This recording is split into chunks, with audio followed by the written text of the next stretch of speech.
Bienvenidos a todos, muy buen día. Mi nombre es Miguel Mánica, soy el actual presidente de la Sociedad Mexicana de Ingeniería Of the Geotécnica Mexican y el día Society de hoy of tenemos Geotechnical un muy Engineering. interesante Today we have a seminario very interesting titulado seminar. Pilotes geotérmicos It is indicados para called calefacción y enfriamiento de Geothermal edificios.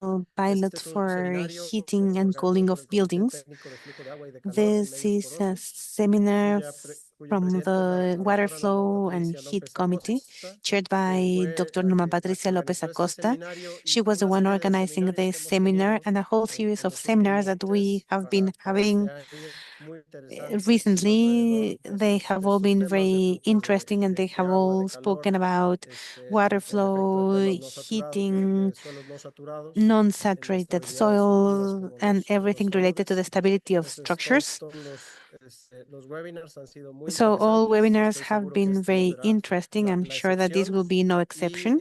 desde luego, pues reiterar el agradecimiento a la And doctora I Norma por want su to thank Dr. organización, Norma por for supuesto her también a nuestro organization. ponente invitado, el I also profesor want to Rao thank Martand. Professor Rao Professor Martand, Martin. thank you very Professor much. Martin, thank you very much. En este momento le cedo la palabra Right now, a la I'm going doctora to pass the Norma, floor que to dará Dr. una Norma, who is introducción going to give del us profesor Martand. some information of Professor Pero Martin. antes simplemente But hacerles el before comentario, I este do that, let seminario me va tell a you ser en that inglés, la we versión original, pero have the tienen seminar in disponibles la English, traducción but you simultánea en la have parte inferior simultaneous ahí translation del panel de Zoom. available Verán for ahí you un on the bottom símbolo of the como screen. un You mundito can see donde the usted icon of puede our world, seleccionar and su there you idioma de can preferencia, choose ya the sea language of your inglés o preference, español, either English y or recordar que Spanish. habrá And una I sesión de want to preguntas remind you that al at the end, final, we're going to have en a lo que Q&A puede ir session. dejando sus So you preguntas can en el transcurso start de la sending presentación, ya us sea en your el chat questions via normal chat o en el chat de or preguntas where it individuales. says Pues Q&A. de mi parte, muchas gracias a And todos that's los it on my end. asistentes Thank y you very doctora much for Norma, muchas gracias a attending. usted y le cedo Dr. la palabra. Norma, the floor is yours.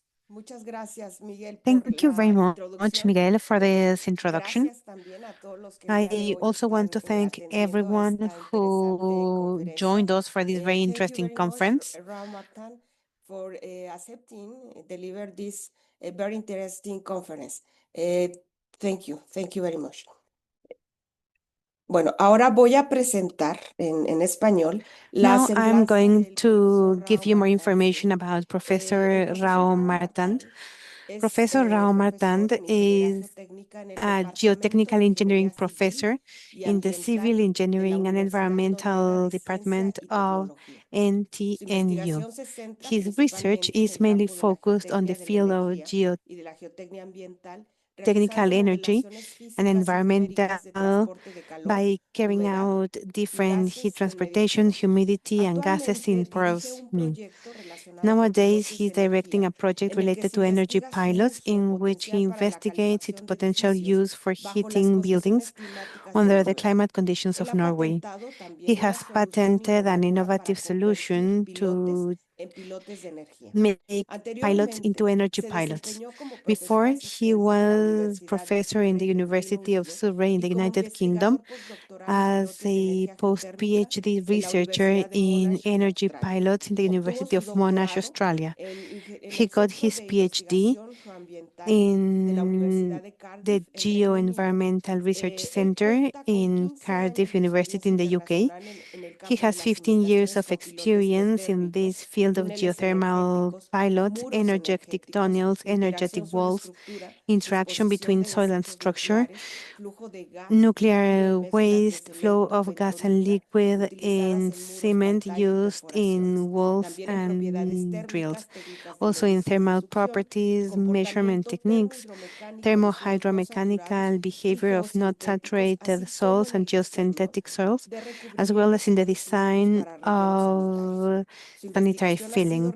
His reconocida research con has premios al been mejor artículo recognized en with many 2013, awards to the best article in 2016 y 2013, 2017 2016, and por 2017 prestigiosas revistas by internacionales, different international incluyendo prestigious la del magazines, Institución de including Ingenieros the Civiles. Institution of Civil Engineers. Me es muy grato el It día de hoy is a dar great la más pleasure for cordial me bienvenida to al kindly profesor Rao welcome Martand Professor Singh Rao para Martand. impartir He's esta going to give us conferencia. this Hago interesting brevemente conference. el recordatorio que I en la briefly barra want to inferior remind you that on the de su bottom of the pantalla screen, podrán acceder you a can la find the sección de preguntas y interpretation respuestas para icon que ahí and also formulen the Q&A sus icon preguntas.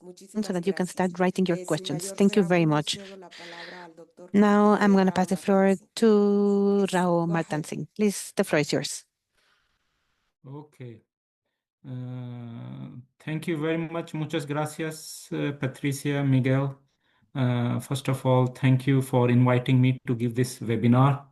Hablo español poquito, pero no posible presentar en español. So I'm going to present it in English. And I'm going to share my screen now so you can see the presentation. And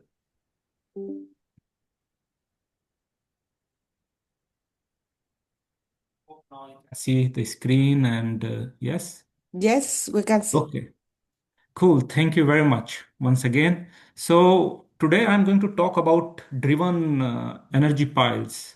And this is actually patented solution. So as Norma Patricia was explaining that I got a patent and it's a patent on this technology. So there are various types of pile foundations and one of them is driven. Other piles are known as board pile or CFA piles. I will explain all types of piles in the market and then I will explain what is this solution we have developed for heating and cooling buildings. So I'm working at this moment at NTNU in Norway, but originally I'm not from Norway and I'm not from Europe. I come from India originally, and I have been now working at NTNU for last 5 years. And as Patricia mentioned, I have been working in many places all around the world. So today's talk, just a summary of the talk is that I will explain why do we need such a technology, what is the technology, or what is the main component. It is known as ground source heat pump, actually, which has been around for many decades. So that's the technology which is modified to convert pile foundations to energy piles. I will present some case studies where energy piles have been used. Then I will discuss the solution we have developed at NTNU on driven energy piles. We have been doing some field scale tests, so I will present that and then some results and then in the end some remarks.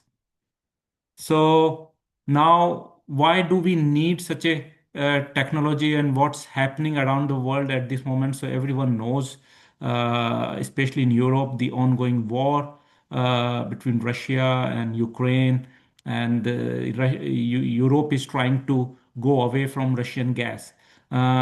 Heating in Europe mainly comes from gas, so gas boilers are used.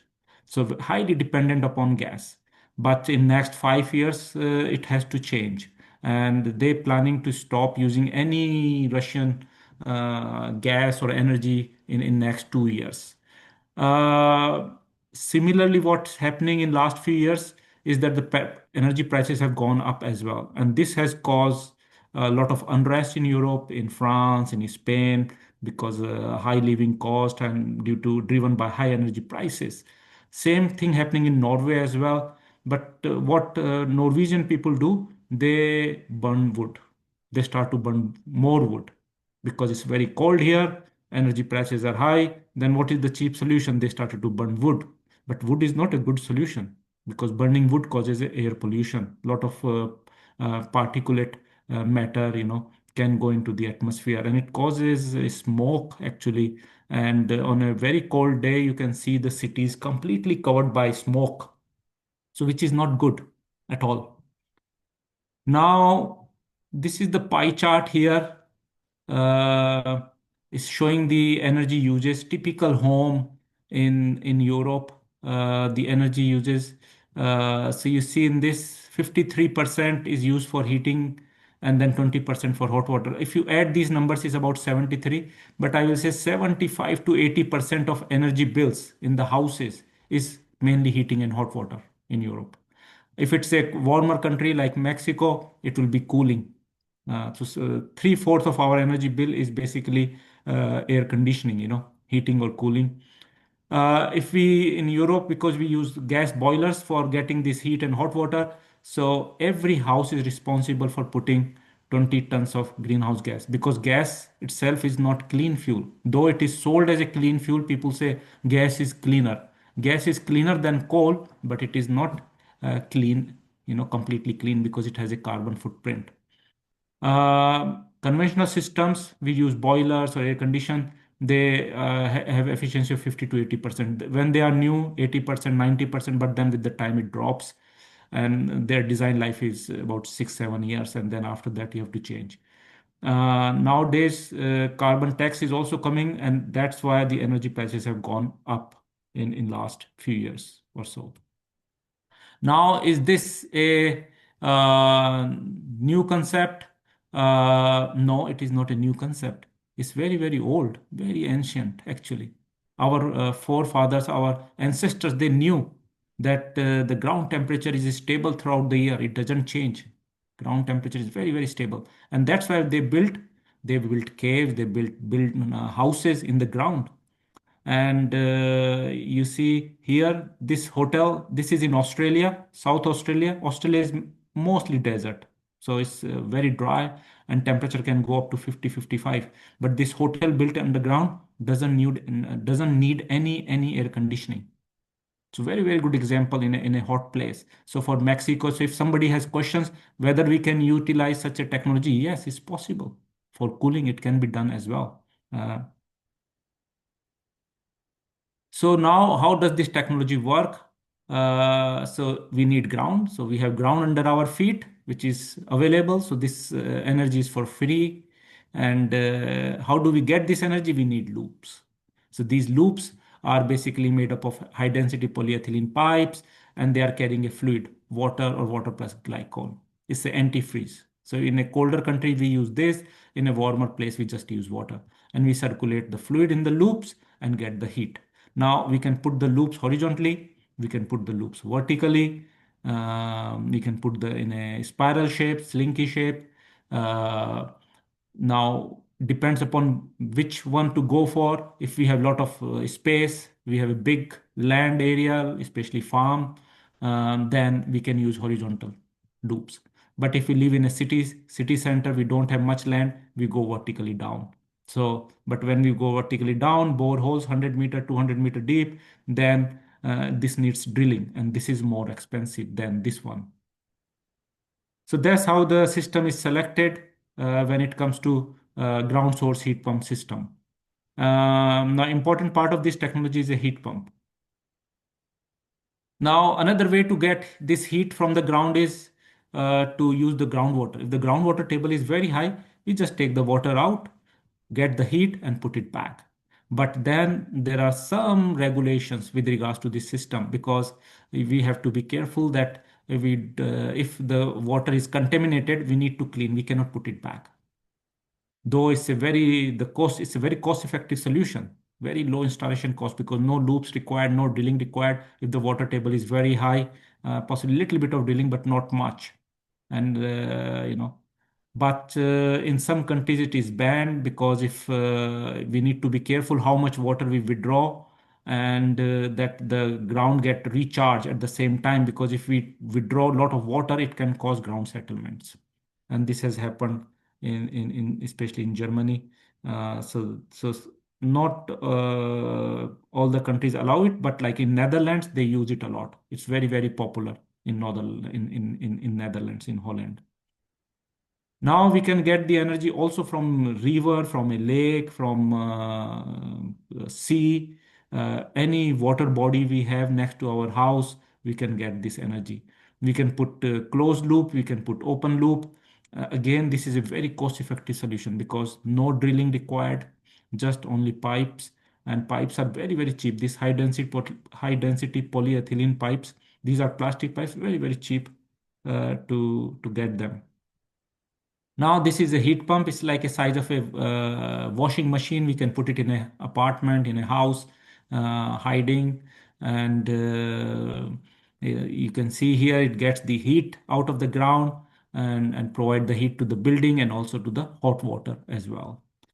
This is in the winter. In the summer, cycle is changed. It collects the heat from the building and then store it in the ground. Nowadays, we're looking at a lot on energy storage. This is a very big thing at this moment in Europe, thermal energy storage. And this can be done by using this. Of course, we need to be aware of ground conditions. If there is a water flow, then it's not possible to store. But if it's not much water moving, then we can store. So now the pile foundation. So what is a pile? If you are civil engineer or a geotechnical engineer, you understand what is pile. Pile is basically deep foundation which is required when the building is very, very tall. The ground cannot support such a heavy loads. So we need a concrete piles or pillars in the ground supporting this heavy structure.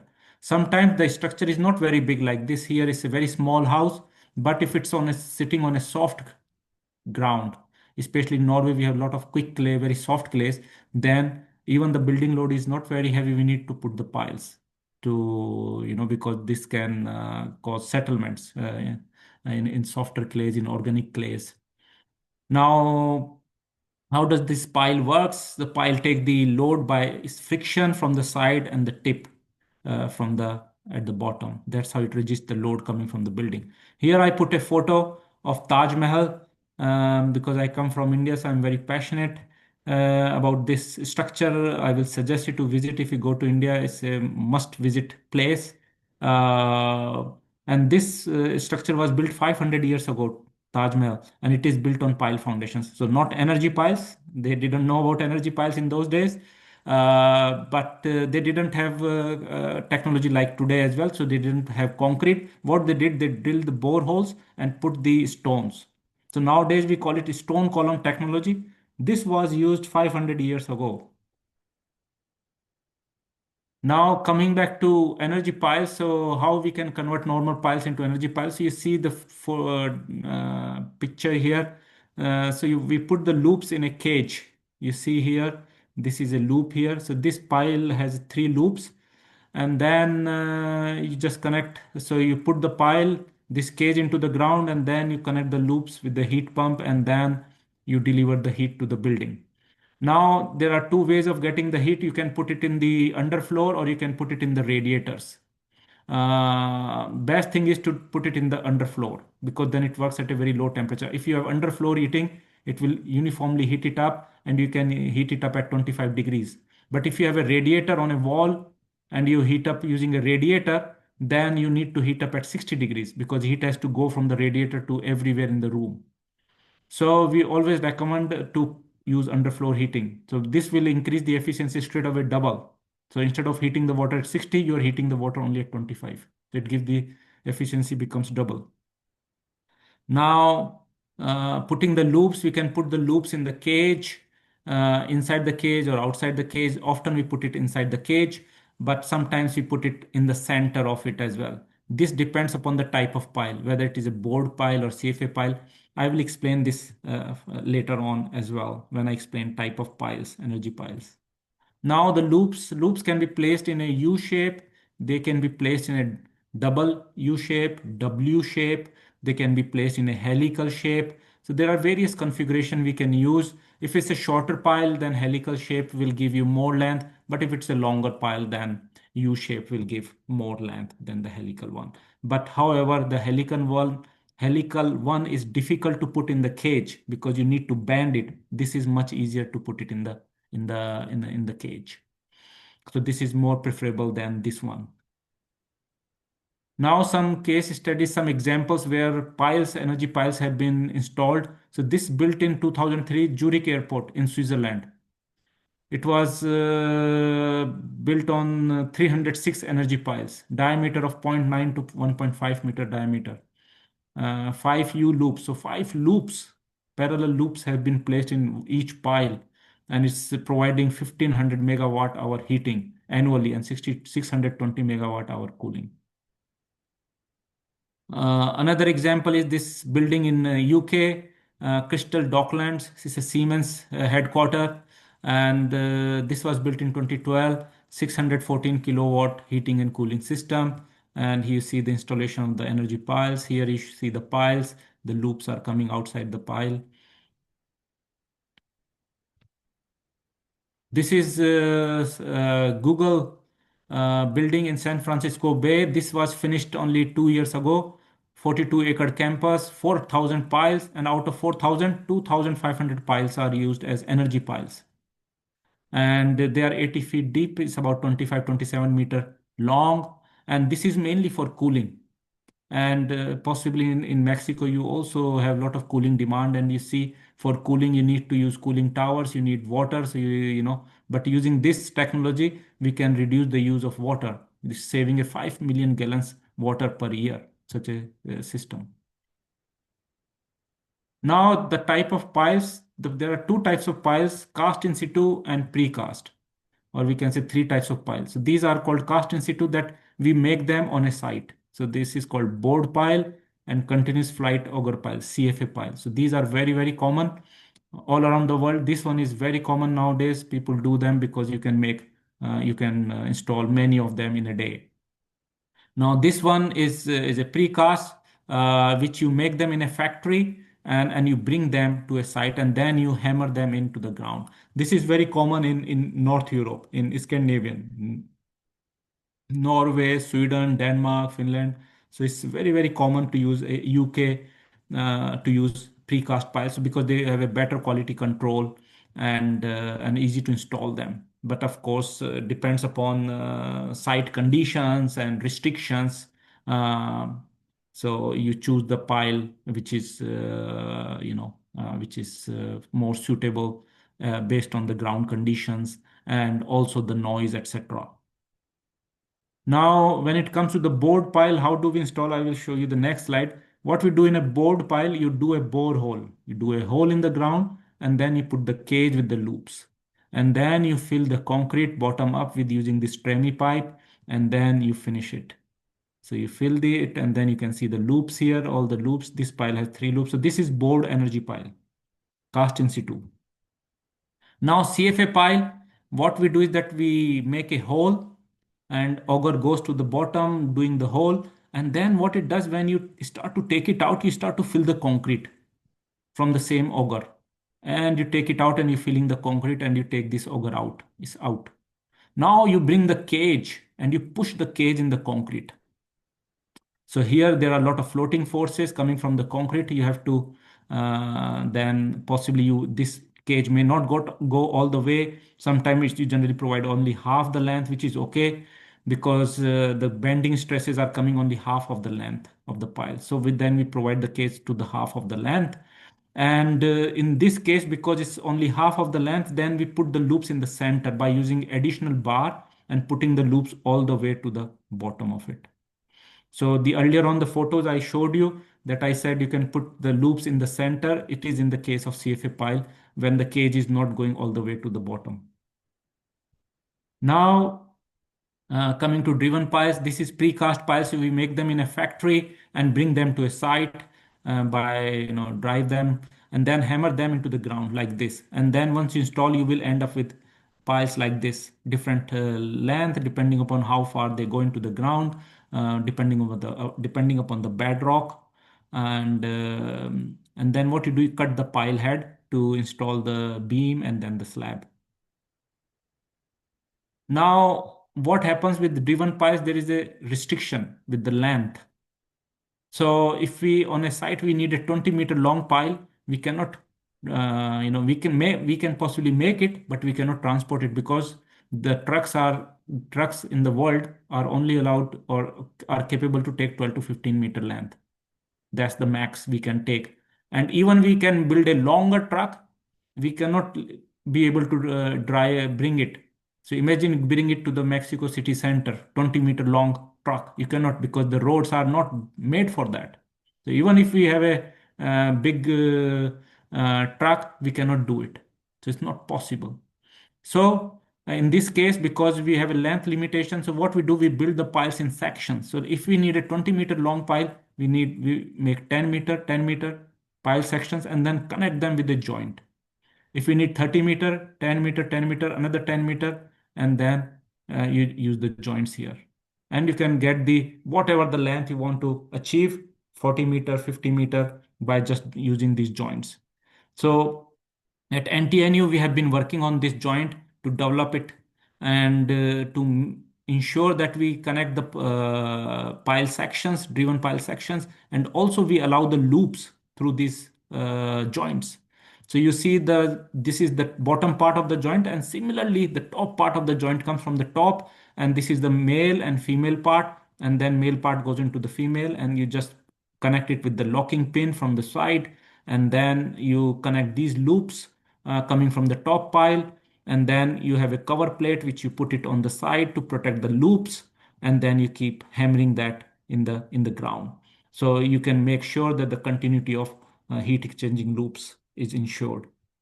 Now, this was patented last year. So you see in the photos, there are three types of joint. This one is 270 and this one is 350. This can take one loop and this can take two loops. Now, there is another one is 450, but mainly in Europe, we use 270 and 350 is the most common joint we use, or the pile size we use. This is the pile size, and this is a square section pile we use. Here you see the photos of the pile casting. You see this is the bottom of the pile with a rock shoe. This goes into the bedrock. This is the bottom part. And then the top parts are here, which will go on the top of this. So this you see the finished pile sections, bottom sections, top sections. And then you see the piles here we have installed. It's in Trondheim. So NTNU is 500 kilometers from Oslo, north of Oslo. So it's the biggest university for engineering and technology in Norway. And this is the campus in Trondheim. And we have installed two driven energy piles. You can see the loops. And these piles are very well instrumented with optical fiber sensors and vibrating wire strain gauges. And now the pile looks like this. We are doing the pile reaction beam test. So we want to push this pile to measure the load carrying capacity and against the settlements. And we are also heating and cooling these both piles. So we call this energy pile under load. So this is loaded. This one is free pile. We're taking the heat out from this one and putting in this one. And these reactions are coming through these anchors which are going into the bedrock because the ground is very soft. It's a quick clay here. And then next to these piles we have put the piezometers and temperature sensors in the ground at three locations next to both piles and in the middle of them. And that's how it looks like, the schematic of it. And these are the instrumentation. So in the ground you see temperature sensors and piezometers, both piles, three locations. And then within the pile you see we have optical fiber sensors, we have temperature and strain measurements by using optical fiber, and then we have vibrating wire strain gauges, these ones, sister bars SB5, SB6, and these are the temperature sensors, normal one PT100, and that's the cross section of the pile showing the various sensors. So we are measuring also in this way in radial direction and along the pile length as well. This is the mechanical room with the heat pump with measuring the energy. So energy meter to find out how much energy is used, electrical energy used by the heat pump, and the flow meters and thermistors to measure the inflow and outflow rate and the temperatures. Now I'm showing you some results. You see here, this is the air temperature results for Trondheim, and this was from the summer last year. And you see the air temperature is varying between 10 and 25 in the summertime. So it doesn't get very hot as possibly in Mexico, but here it's quite warm and nice as well in the summer. In this case, we heated this pile number one under the load. Free pile was cooled down. So you see this one is heated up, the temperature goes up, and then when we stop the heating, it comes back. In this case, the heat was taken out, so the temperature dropped in this pile. Now, this is the load applied to the pile. So in the beginning, no load, and when we loaded the pile, we loaded up to 110 ton load. So 1100 kilonewton load has been applied to the pile. And then these are the displacements. When we apply this load, what happens? This goes into compression because pile is sitting in the on the bedrock. So these are compressive loads. So pile compresses. So you see the displacements on the pile is about compressed by 4 millimeter. Concrete get compressed by 4 millimeter.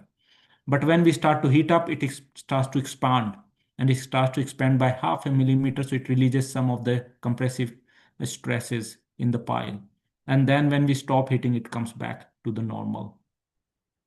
So no residual displacements or stresses left in the pile when we stop heating. Now, these are the strains in the pile when we apply the load, compressive strains when we start to heat, expansive. So this is the expansion of the pile. So we see this, and when we stop heating, they come back. This pile was cooled down. So you see these are basically, this is a shrinking. So you see the strain possibly changed by about 50 microns. So not much change in terms of strength. So it's not very high value. So not much deformations due to temperature. So what we have got due to the building load, that is much more than the coming from the heating or cooling. So very little changes in the pile because of heating and cooling. So here you see 100 micron, here is a 50 micron strain. This is expansion, this is compression in the pile. These are the ground temperatures and pore water pressure results. And here you see the pore water pressure increased little bit by possibly 3 kilopascal, which is not again much, because if it has increased, it could have affect the ground condition, because the ground is very soft. So we expect it to change in pore water pressure, but it's not much. And the temperature applied, within that is no problem to the ground. So no loss of strength in the soil. Now, this project got a lot of awards because of innovation and the patent we got. We received money from Research Council of Norway, Equinor also for innovation project. We received award from NTNU as well. We received a lot of money for this project. Now, just to conclude my presentation with final remarks, this is the most efficient way of heating and cooling. Heat pump technology, whether we use boreholes or piles, this is the best way of heating and cooling the building. This is not my words, it's coming from International Energy Agency. And Europe is going away from gas, so heat pumps are going to be the solution for the future. It's clean, it's very efficient, 300 to 600% efficient, not efficient, but what we call it coefficient of performance. What it means is that we give 1 unit of electricity to the pump, heat pump, for circulation and compression, and then it gives 3 to 6 units of heating and cooling energy, or even more sometimes. Even it can be more than 6, especially when we have passive cooling. It does both heating and cooling and hot water, no maintenance, no noise, simple. It's a size of a washing machine, put it in the house, in the apartment, hidden. So that because it's inside the house, it doesn't need maintenance. The driven energy piles have shown promising performance, especially in quick clay in Norway. So no failures was observed in the soft clay, which is a very, very soft clay. When you disturb it, the remolded strength is 0.05 kilopascals. It's very, very low strength soil when disturbed. Here, just because generally we always look for publishing, so I suggest later publishing. First, look for innovation and patent. You possibly have an idea which you can possibly, apply for a patent rather than publishing, because if you publish first, then you cannot patent the idea. So always be aware of it.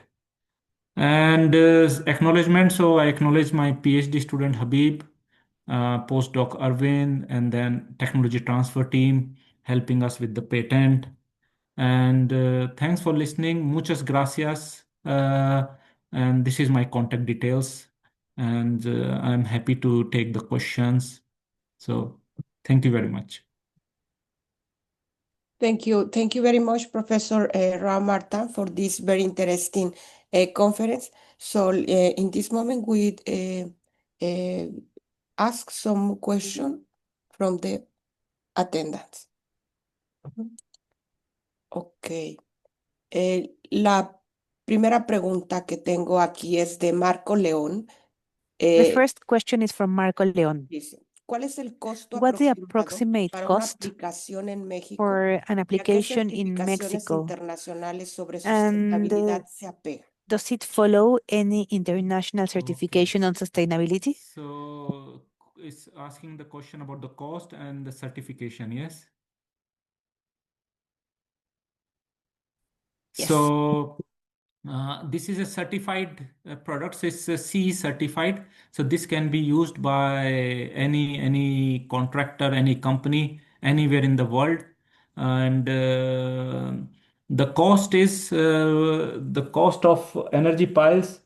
So it's when it compares to the normal piles, so it's possibly an increase in the cost of the pile by 5%. That's, I will say. So it's not very expensive compared to normal pile. It will increase the price possibly by 5%, but compared to overall building project, total cost of the project is this cost is nothing.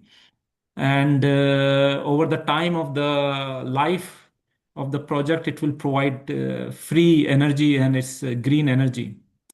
So it's a very cost effective solution, very cost effective. So if you're building any new projects, new buildings, and you're putting the foundations, we must use these loops. We put the loops in the foundation and get the energy, and it does both heating and cooling. So possibly in Mexico, you may have more cooling requirement, and it can do it. If you see the Google building in San Francisco, it's similar conditions as you have, and it's a very cost-effective solution compared to borehole or any other heat pump solution.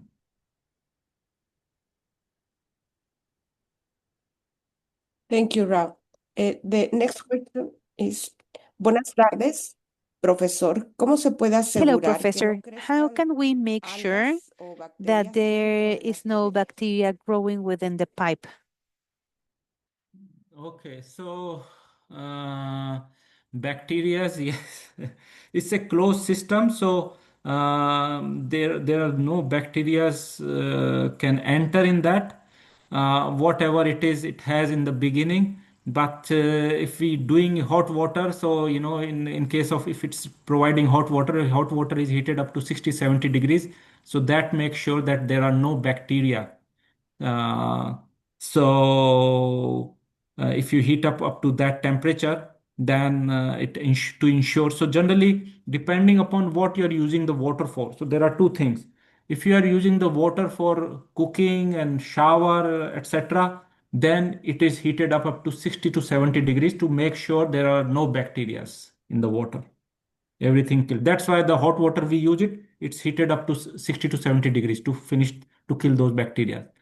But if we use it only for heating, and if we have underfloor heating, then we can actually reduce the temperature of the water.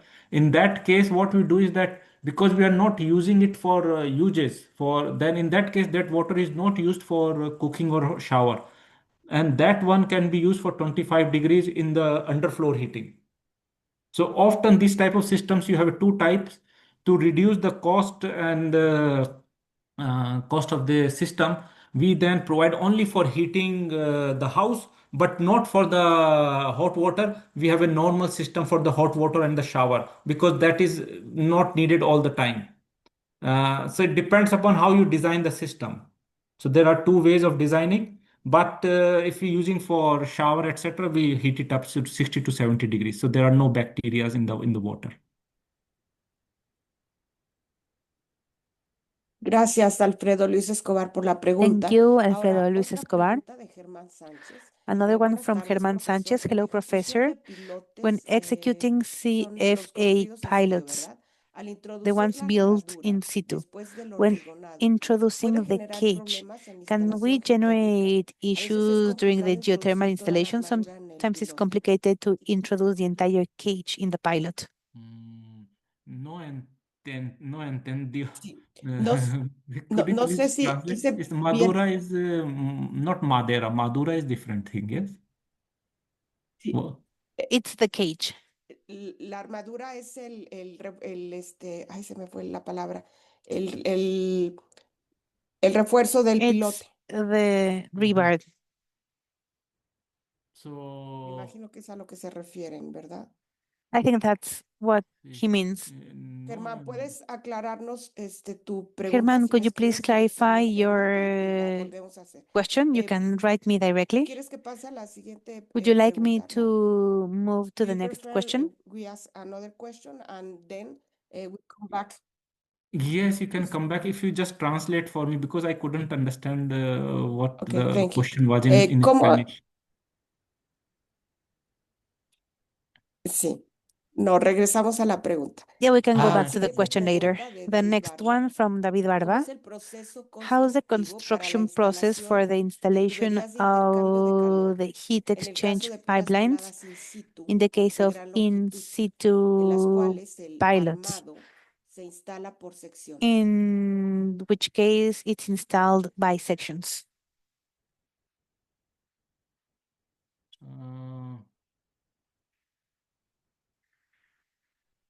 because I have no translation, so I'm not understanding this question as well, Patricia. So sorry, So, Rao. Could you please the English? Can you choose the English Ok. channel, please? okay. Exacto. So Could you yes, change your channel? How do I change the session? on the top of your screen on the menu on Zoom, Mhm. there's like a little word Ajá, that en la says parte de abajo. interpretation. Which word are you saying? Show. Maybe I'm gonna stop sharing your screen. Okay, I So stopped the sharing the yeah. screen now. Now at the bottom of Ok. the menu of Zoom, you can choose it's sharing and then question and answers and their interpretation. Question and answer. And on the right of question and answers, it's an interpretation menu.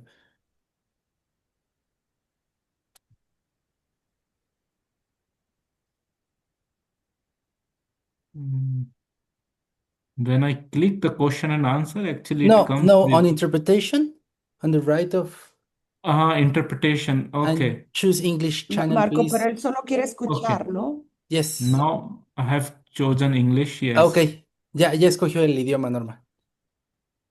Okay. Now you can hear us in English Yes, it's channel. better if you only hear. Yes, I Okay. can hear you. Okay. If not, he's very confused. Okay. So try now try the question again because now I think it's in English. Yes. Okay. Okay, thank you very much.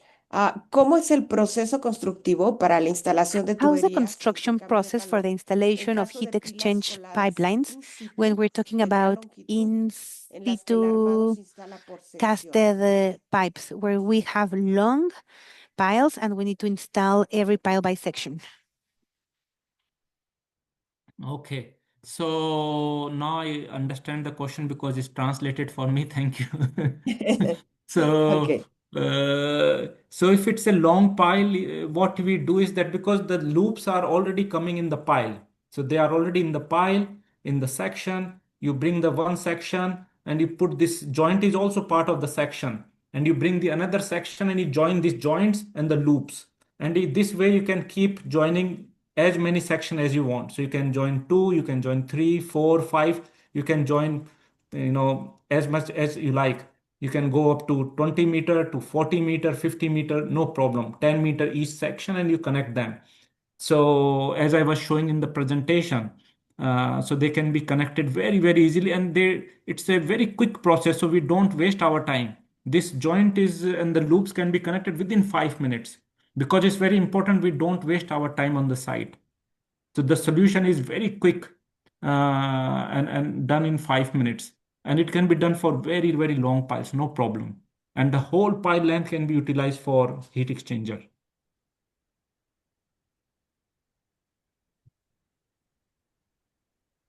Gracias. La siguiente pregunta es, Thank you. Next bueno, aprovecho question. para saludar a Juan Pablo Osorio Oh, Salas, and que let me nos greet Juan Pablo escucha Osorio desde Salas, Irlanda. who is Mucho listening to us gusto en from saludarte, Ireland. Juan Pablo. Me da So I'm glad gusto to saber greet que you, estás Juan aquí. Pablo. It's nice to Next see you question around. is, are you aware of any such system installed in Ireland? Good question. Possibly, I'm not aware of energy piles in Ireland. Uh, yeah, I'm not aware of energy piles. So, if you are working there, this could be the solution you can bring. I don't know if you are a engineer there, you should bring this. I haven't heard of it in Ireland. Lot of energy piles in London. We are doing in London many energy piles, many projects. Switzerland, everywhere, but Germany, France. But in Ireland, no, I'm not sure. I haven't heard of any project there. Yeah. Next So question is regarding the installation. It is easy to install without many energy pipes, no breaking before they start functioning. yes, you don't break because these piles are very strong, and what we do, we protect them when we hammer them. There is a steel cap on the top of it. We put it and hammer through that. So that's how we don't damage the pile head. So in the photo possibly you saw the pile heads are not damaged, and even if they get damaged, because we need to break the pile head anyway later on. So even if there are some cracks or something, it doesn't matter because we clean the pile head. We break it to make the all the piles same level, so then we can put the beam and then the slab, and then we can build on top of it. So generally we don't damage by using the cap, but if there are still damages, doesn't matter. But we need to make sure that the loops are not damaged, and generally we provide a protection for them inside the pile so they are not damaged. But the testing we have done, we haven't found any damage to the loops because they are inside the concrete, so they don't get damage as well while hammering them. Okay, gracias. El José Okay, thank Javier you. Sánchez Jose pregunta, Javier ¿podría Sanchez volver is a asking, could you comentar la please tell us the diferencia en la difference posición de las of the tuberías position of the respecto a la pipelines, sección transversal de la pila? talking about the transversal section of the pile?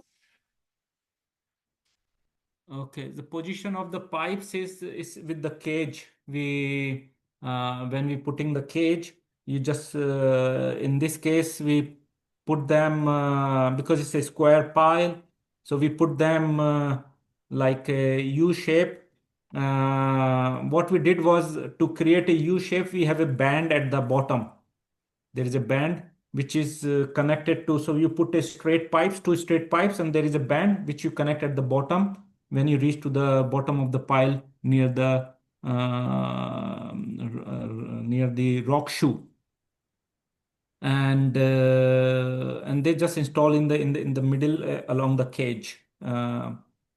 So we installed one in going like that, and another one. So there are two loops in 350 millimeters. So the piles I have shown, they are 350 millimeter square piles, and we installed two loops uh, in that.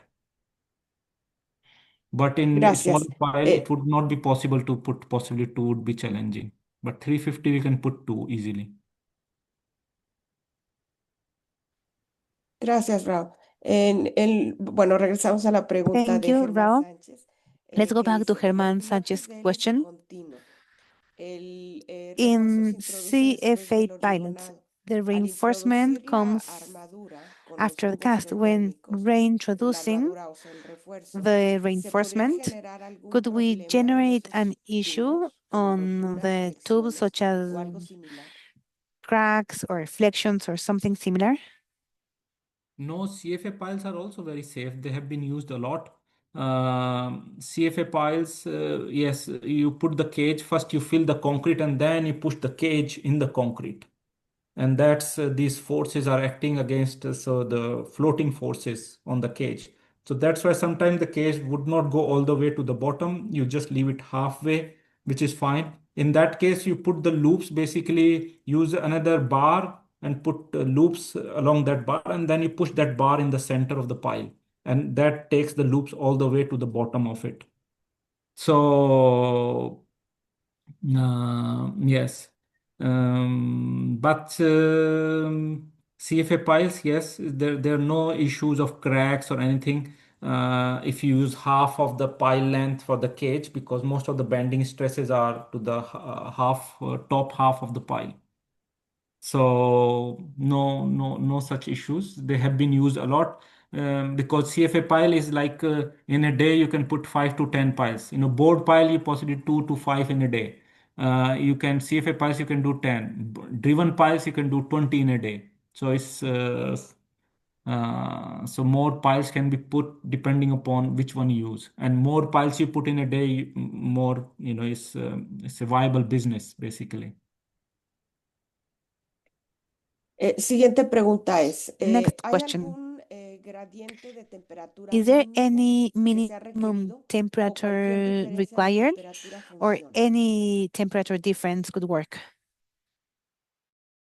There is no minimum temperature required. It can work in any ground conditions. But if it is close to very freezing temperatures in the ground, then we don't freeze the ground. So like in Norway, ground temperatures are very low. In Trondheim is about 7 degrees. So what we do, if when we take the heat out from 7, it will drop possibly 6, 5. So, but we don't freeze the ground. So we don't bring the temperature from 7 to -1, -2. No, up to 2, 3 degrees is okay.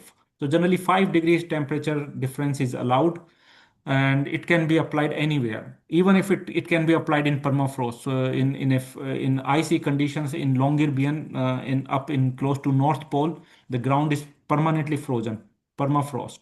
There also we can get the heat out of the ice. And actually they, because of the climate change, the permafrost is melting, so it's a very good way actually to keep it frozen. So if we take the heat, the ice will keep frozen. So it can be applied anywhere irrespective of the ground temperature. Yes. Gracias. Siguiente pregunta de Daniel Thank you. Alarcón. Next question from Daniel ¿Cuáles Alarcón. son los mayores riesgos a los What que se are the expone la main estructura risks durante su proceso for the constructivo structure during the y durante construction su process funcionamiento? and during its lifetime? The risks here, this is a very low risk technology. That's the good thing about this technology. It's very low risk and cost effective, and it's doable. The case studies have presented many case studies in last 20 years. We have installed these kind of piles, and there are no such issues, even after 20 years. In Zurich airport, it's been 22 years, no issues later on. And so during the construction as well, it's the only thing is that if companies are not used to for such a technology in the beginning, they need to learn, and once they adapt their installation process, then they can expedite, they can do it very fast. But if you are doing the first time, then you possibly learning yourself, so you need a little bit more time. But if you do second project, third project, you will be fast, and it will be same as normal piles. You can do it very, very quickly. So it won't slow you down. And little risk is only the loops. You need to be careful when you're putting them in the slab, and from the piles they coming, then there will be loops everywhere, so you need to employ some plumbing company which can do that job. Piling company may not be able to handle these loops coming from all the piles. So it's good to hire a plumbing company which can take all the pipes from the piles to the control room, to the mechanical room, to the heat pumps.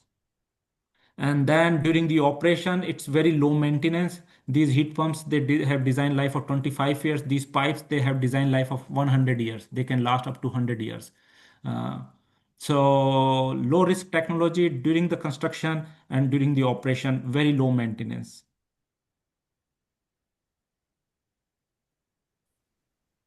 Siguiente pregunta. En su experiencia, Next ¿se ha question. encontrado In your alguna reserva experience, en la have tubería you al interior found de la pila leaks o algo similar?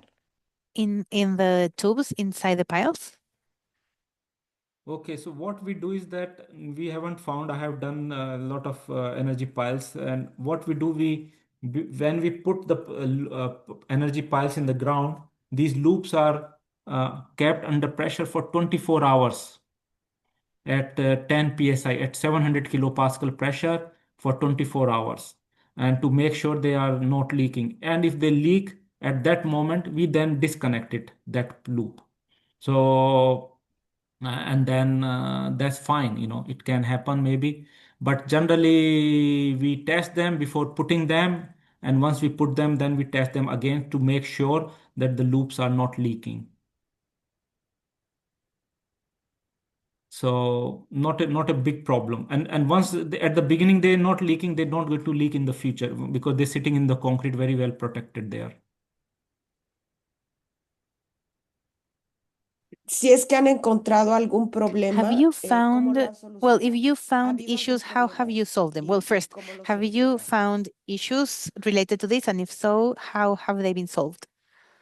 See, if there is a leak in a pipe, you found it at the beginning when you're installing, you just remove them because all the loops are connected in parallel. So if you remove one, it doesn't matter. You have hundreds of piles, you got 200, 300 loops, one or two loops get not working, is not a problem.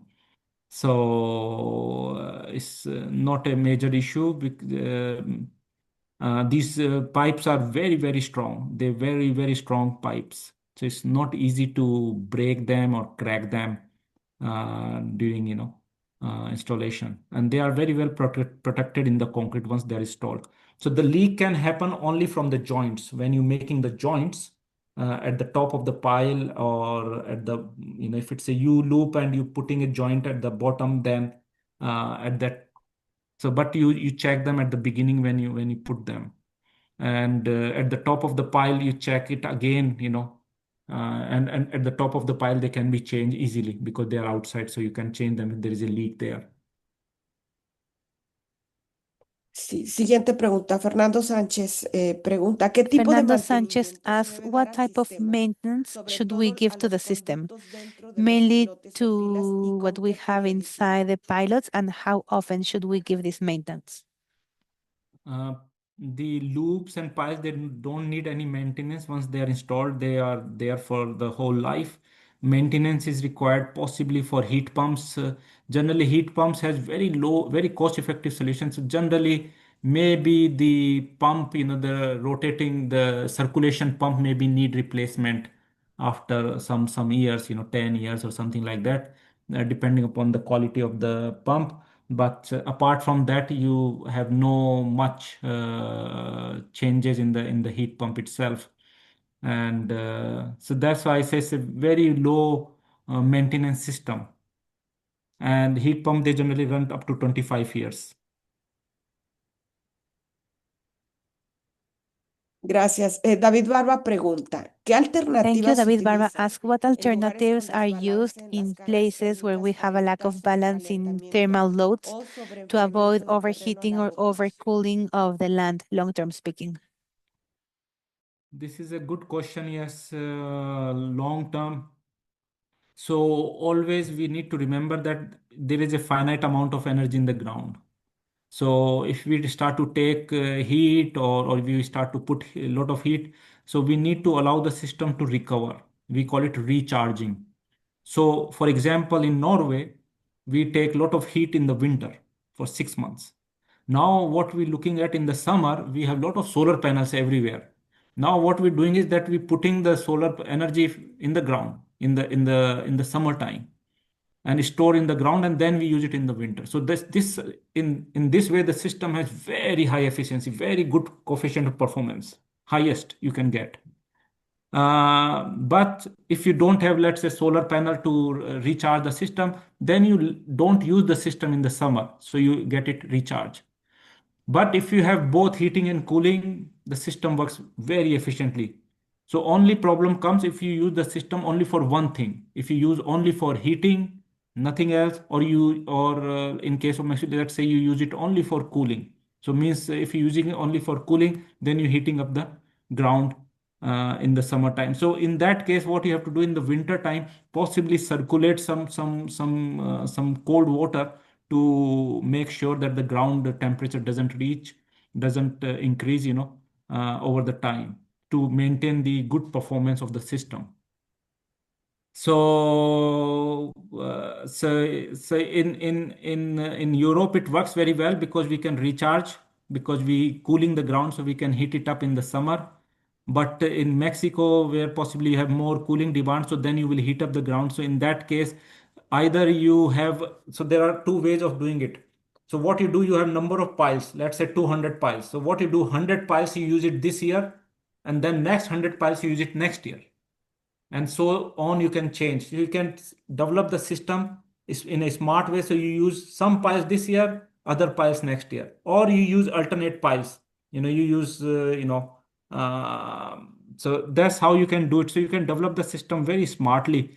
In case where you have only, either heating or cooling dominant system, to make sure the ground temperature doesn't change much over the time, after 10 years or so. So you make sure that recharge system recovers its potential. Otra pregunta de Edgar Equigua. ¿Estos sistemas Another pueden question adaptarse from a Edgar recientes Arequipa. equipos Can convencionales de aire these acondicionado, calefacción systems existentes en los edificios? be like linked to the already existing systems in the building? Can we adapt them efficiently to other conventional systems? It's a good question. Yes. Means inside the building, if you have any conventional systems, is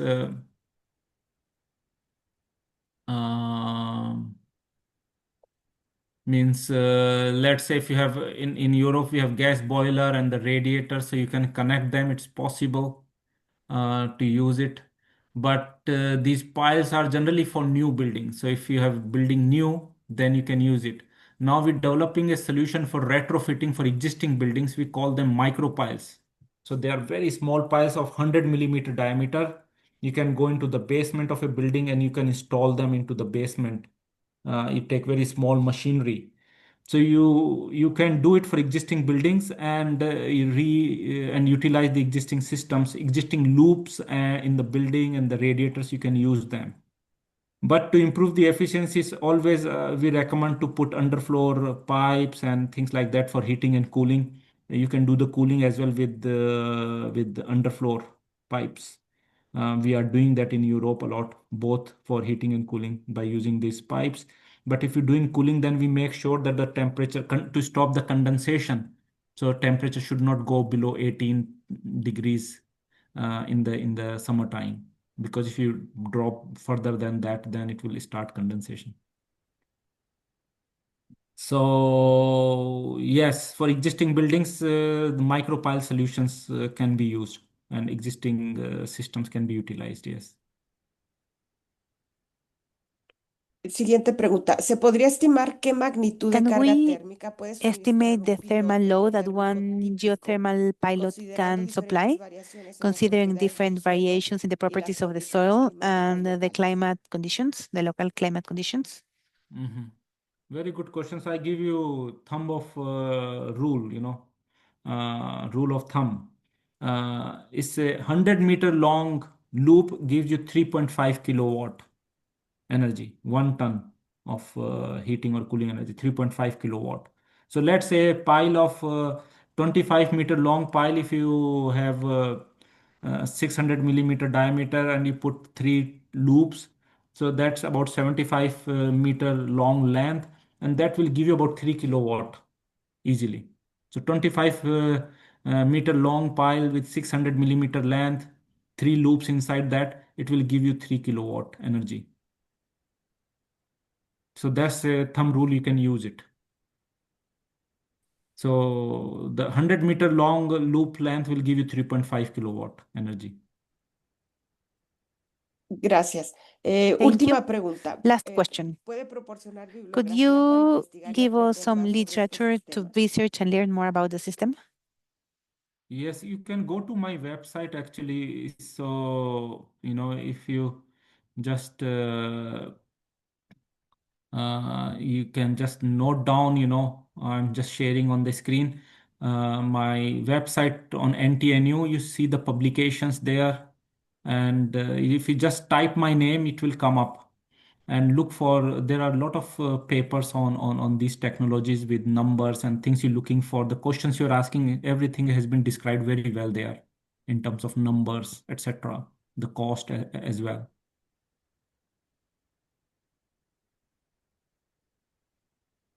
Sí, muchas gracias. Bueno, también debo Great, thank decir, you. hay,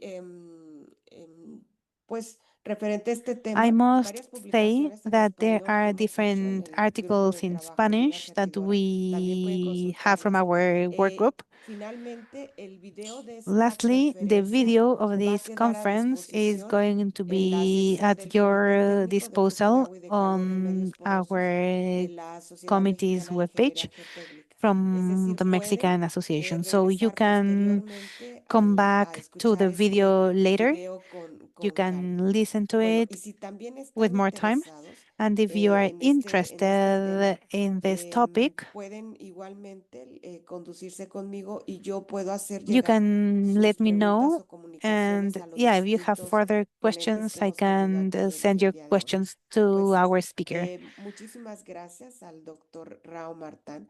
So Voy I a want to thank Dr. Rao Martand. compartir ahora mi pantalla. Rao, could you close your screen, please? Thank you. Okay. Bueno, presento aquí el reconocimiento. ¿Dónde está? Pantalla completa. Aquí está. Algo pasa. No quiere presentar completa, pero Well, aquí lo something's muestro. going on Pues here. muchísimas But well, gracias al thank you profesor very Rao much to Martand Professor Rao Singh Martand por Singh haber impartido for esta having interesante taught us this conferencia. very Este es el interesting conference. certificado This is al a profesor Rao certificate of Martand recognition to por Professor Rao haber Martand impartido la for conferencia Driven having Geothermal given us this Energy Pile Driven Foundation Geothermal Energy for Pile Heating Foundation Cooling for Heating Buildings. Cooling Buildings Thank you very Conference. much, Rao, for sharing with us your knowledge about this issue. Thank you very much. Thank you, Patricia. Thank you very much for this honor and for this certificate. And thank you very much for inviting me to give this talk. I really enjoyed it, and I really enjoyed the questions, very interesting questions people have asked. And I will say also our contact, Patricia, in your country is our contact as well. You can also ask her. She knows a lot. She has been very humble, not to say that, but she knows all about this technology very well. So thank you very much for inviting me, and thank you very much for giving this certificate. I appreciate it a lot. Muchas gracias. Thank you very much, Rao, for your very warm and kind words for me. Thank you. Thank you very much. See you in the next conference. Yes, I will come to the next conference, please. Yes. And we stay in touch. Pues muchas gracias a todos los asistentes. Debo Well, decir, thanks everyone quizás for having tuvimos attended. asistentes de diferentes We países, had España, attendees from Ecuador, Irlanda, Spain, El Salvador, Ecuador, Ireland, El Guatemala, Salvador, Guatemala, y por supuesto de diferentes and ciudades de la República Mexico, of course, Mexicana. many Muchísimas cities from Mexico. gracias a todos So y nos thank vemos you en la all, próxima. and we'll see you Gracias, next time. Rao. Thank you, Rao. Thank you, Patricia. Good afternoon. Ciao. Adiós. Buena tarde. Buena tarde.